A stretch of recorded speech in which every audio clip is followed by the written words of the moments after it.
അമ്മാവാ ആ ആ വളത്തിന്റെ കാര്യമൊക്കെ റെഡി ആയിട്ടിരിക്കുക. അത് അടുത്ത ആഴ്ച വരുന്നല്ലേ പറഞ്ഞേ. ഞാൻ കണ്ടായിരുന്നു കൃഷി ഓഫീസറെ. ആ അമ്മാവാ ഇതൊന്ന് നോക്കി. ആ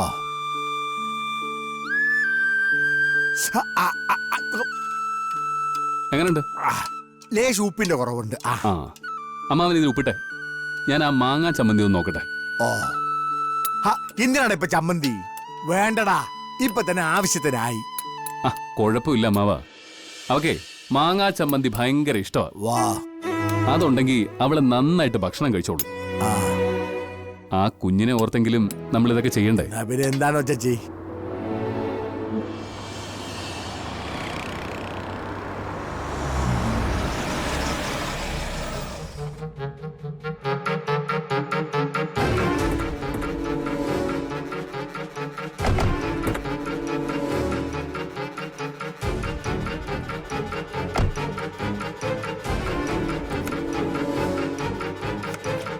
അച്ഛാ ആ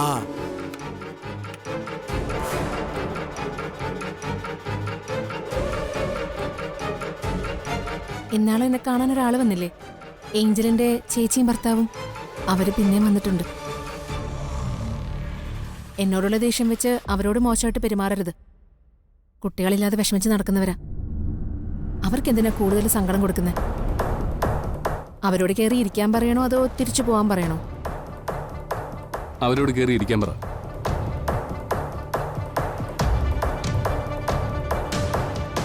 നമ്മൾ എന്തിനാ അവരെ വിഷമിപ്പിക്കുന്നല്ലേ? ആ അമ്മാവൻ വാ.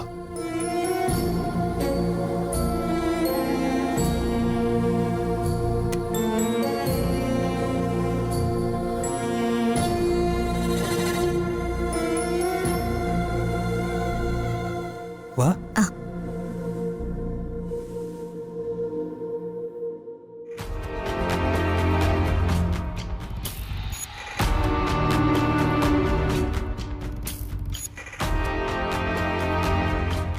സുഖല്ലേ?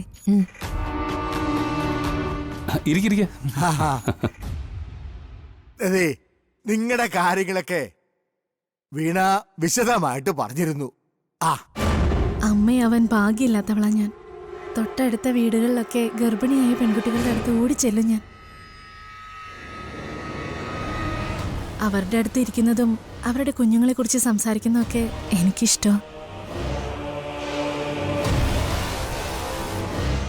ഓ, 1-2 സ്ഥലങ്ങളിൽ നിന്നൊക്കെ ആലീസിനെ ഇറക്കി വിട്ടിട്ടുണ്ട്.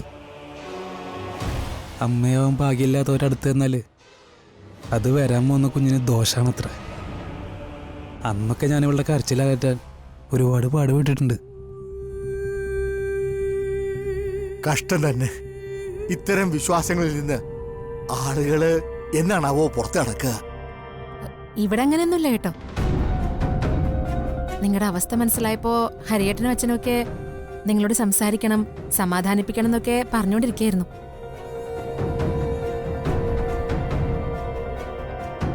ഞങ്ങളുടെ ഭാഗ്യം.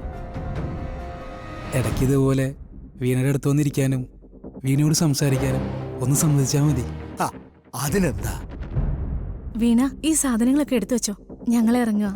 ഇറങ്ങാൻ വരട്ടെ. ഏതായാലും ഇവിടം വരെ വന്നതല്ലേ. എന്തായാലും ഇനി ഭക്ഷണം കഴിച്ചിട്ട് പോയാ മതി. അയ്യോ വേണ്ട. ഇരിക്കു ബെന്നിച്ച.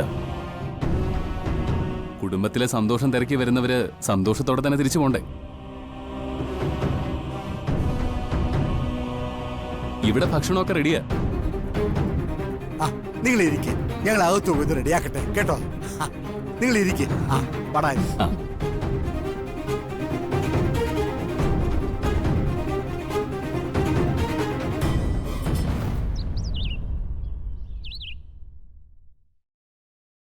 ആന്റി ജോലിയിലായിരുന്നോ? ഇവിടെ എനിക്ക് എന്ത് ജോലി, എല്ലാം നിത്യ ചെയ്യല്ലേ. പിന്നെ കഴിഞ്ഞ ദിവസം BP ഇത്തിരി കൂടിയതുകൊണ്ട് ഇപ്പൊ എന്റെ കാര്യങ്ങൾ പോലും ചെയ്യാൻ അവൾ എന്നെ സമ്മതിക്കില്ല. അങ്ങനെ ഒരാളെ ഇക്കാലത്ത് സ്വപ്നം കാണാൻ പോലും കിട്ടില്ല ആന്റി. ആന്റിയുടെ ഭാഗ്യം. അക്കാര്യത്തിൽ ആർക്കാ സംശയമുള്ളത്? അല്ല, എങ്ങനെയുണ്ട് പാർലർ ഓപ്പൺ ചെയ്തിട്ട്? നല്ല എൻക്വയറീസ് ഉണ്ട് ആന്റി. സച്ചിയുടെ വരവ് നല്ല ഗുണം ചെയ്തിട്ടുണ്ട്. നമ്മുടെ മനു ഫ്രണ്ട്സും കൂടി സോഷ്യൽ മീഡിയയിൽ ഒരു വിപ്ലവം തന്നെ നടത്തി. നല്ല കുറെ കസ്റ്റമേഴ്സ് ഉണ്ട് എന്ന് പറഞ്ഞാ നല്ല ചിക്കിരിയുള്ളവർ ബന്ധപ്പെടുന്നുണ്ട്. ആ അങ്ങനെയുള്ളവര് വന്നു കയറിയ പിന്നെ ഞങ്ങളെപ്പോലെയുള്ള സാധാരണക്കാർക്ക് അവിടെ പ്രവേശനം ഉണ്ടാവുമോ? അവിടെ ആരൊക്കെ വന്നാലും ആന്റി എന്റെ ചീഫ് ഗസ്റ്റ്. പാർലറിന്റെ ഇനാഗ്രേഷൻ ഫോട്ടോസ് ആന്റി. ആ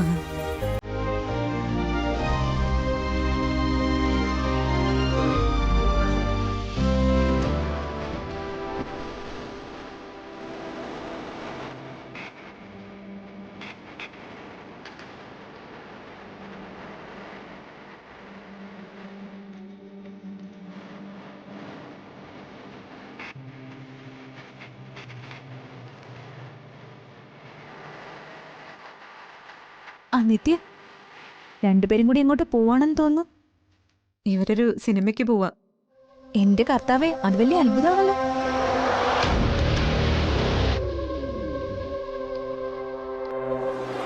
സത്യത്തില് ഇടയ്ക്ക് ഞാൻ ആലോചിക്കാറുണ്ട്, വിവാഹം കഴിഞ്ഞ് ഇവരൊന്നിച്ച് ഒരിടത്തും പോയിട്ടില്ലല്ലോ എന്ന്.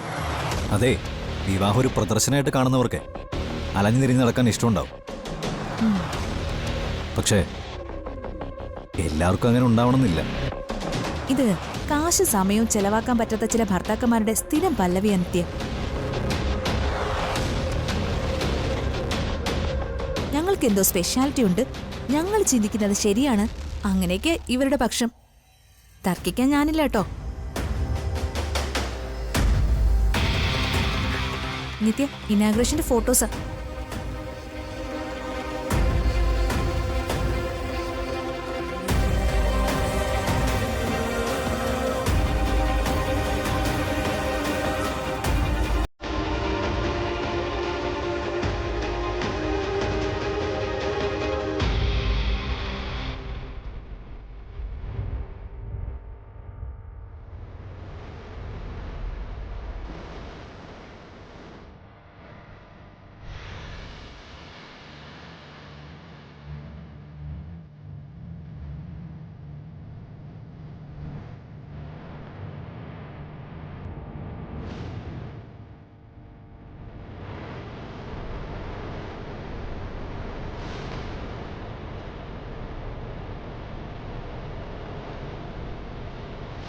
ഇനിയാ വിശേഷം. പാർലർ ഇനാഗ്രേഷൻ ദിവസം എടുത്തതിൽ വെച്ച് ഏറ്റവും ബ്യൂട്ടിഫുൾ പിക്ചർ നോക്ക്. ആ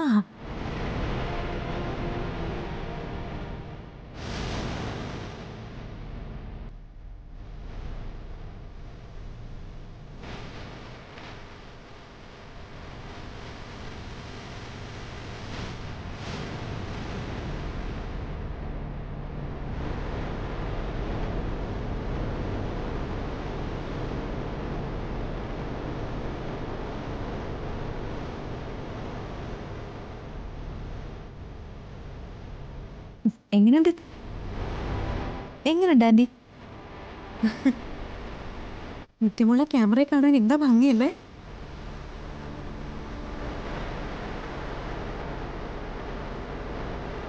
അത് തന്നെ ആന്റി, കണ്ടവരെല്ലാം പറയുന്നത്. വളരെ കുറച്ചു പേര് മാത്രമേ ഇങ്ങനെ ഫോട്ടോജനിക് ആവൂ. എന്തായാലും സച്ചി ഞാൻ സമ്മതിച്ചു. അത്രയും പേരവിടെ ഉണ്ടായിട്ടും സച്ചി ചൂസ് ചെയ്തത് നിത്യ. കാരണം അവർക്കറിയാം യഥാർത്ഥ സൗന്ദര്യം ഒളിഞ്ഞു കിടക്കുന്നത് എവിടെയാണെന്ന്. വെറുതെ അല്ല അവൻ ഇത്രയും വളർന്നത്. എന്റെ മോള് സുന്ദരിയല്ലേ?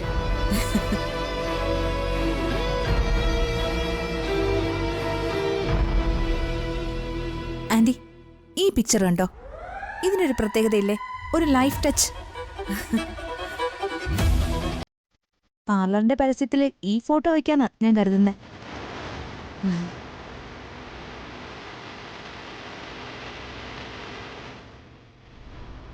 ആക്ച്വലി ഞാനിപ്പോ വന്നത് അതിന്റെ പെർമിഷൻ എടുക്കാൻ വേണ്ടിട്ടാ. ആ അതൊന്ന് അവിടെ വെച്ച് തന്നെ പറഞ്ഞതല്ലേ? പറഞ്ഞു, എന്നാലും ചെയ്യുന്നതിന് മുൻപ് ഒന്ന് പറയണമല്ലോ. സാറ ചെയ്തോളൂ.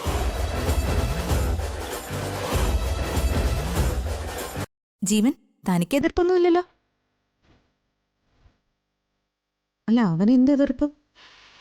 നിത്യമോളെ പോലെ ഒരു സുന്ദരിയെ കിട്ടിയത് അവന്റെ ഭാഗ്യമല്ലേ?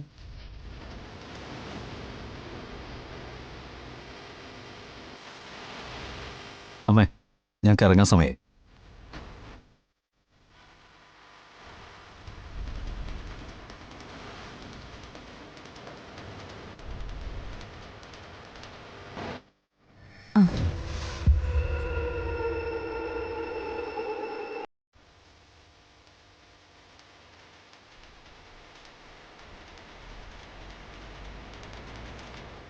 ആന്റി, ജീവന് നല്ല മാറ്റമുണ്ടല്ലേ?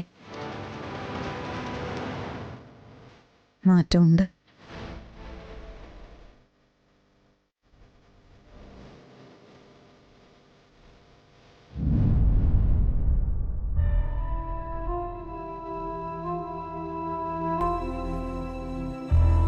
ഈ നട്ട് നനച്ചവരെ വീട്ടിലെത്തുമ്പോൾ ഉള്ള സന്തോഷം ഇതാ.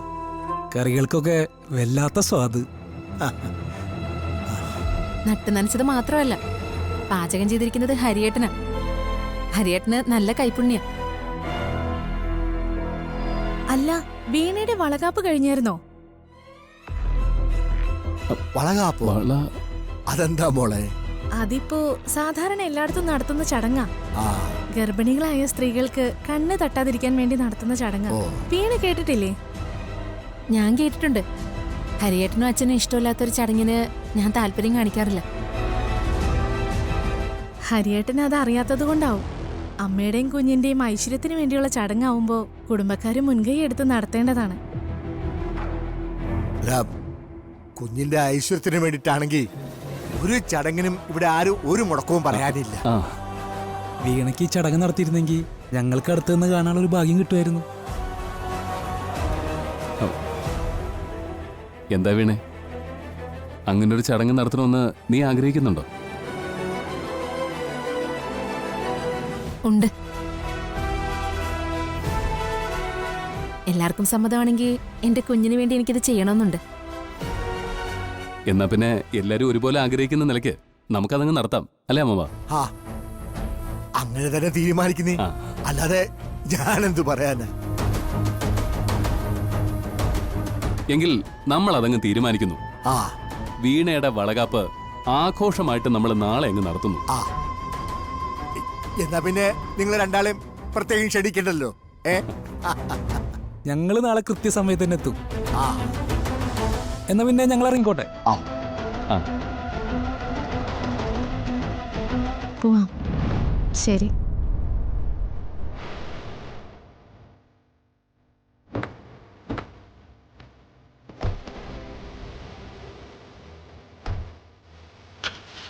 വീണയുടെ വയറ്റിലുള്ള കുഞ്ഞിന് വേണ്ടി ഈ വീട്ടിൽ ആദ്യമായിട്ട് നടക്കാൻ പോകുന്ന ഒരു ആഘോഷം.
അപ്പോ 1, 2, 3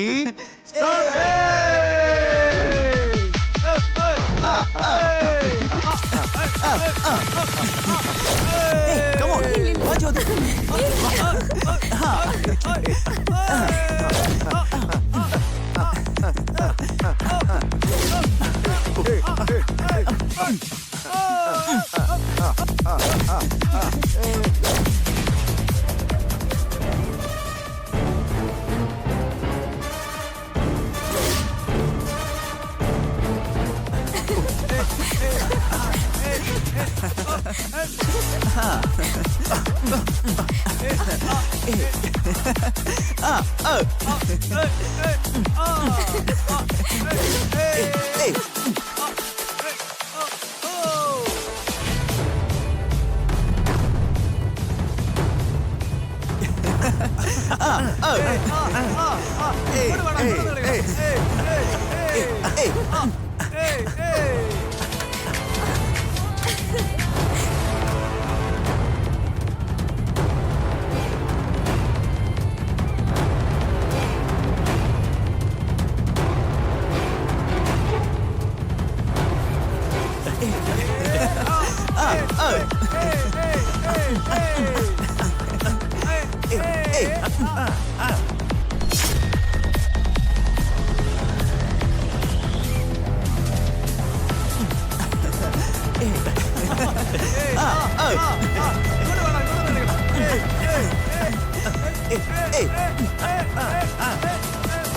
ജ്യോതി, if you don't mind.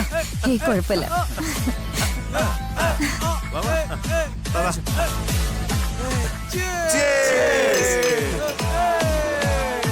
Happy birthday! Happy birthday!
എന്നെ തല്ലിയല്ലടി പുല്ലേ.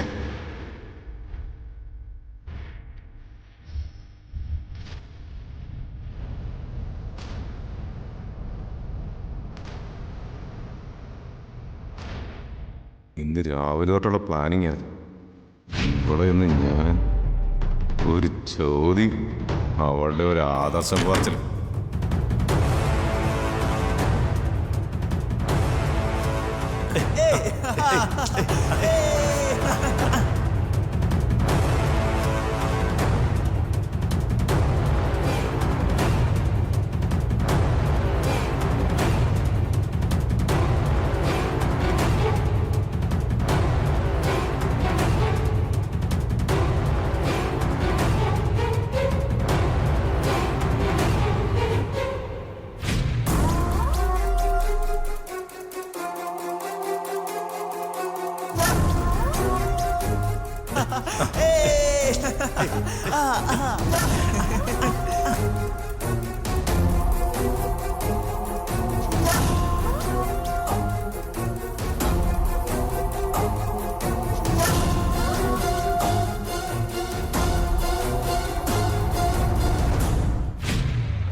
എന്റെ ദേഹത്തിന് തൊട്ട നിന്റെ കൈ ഞാൻ വിട്ടു.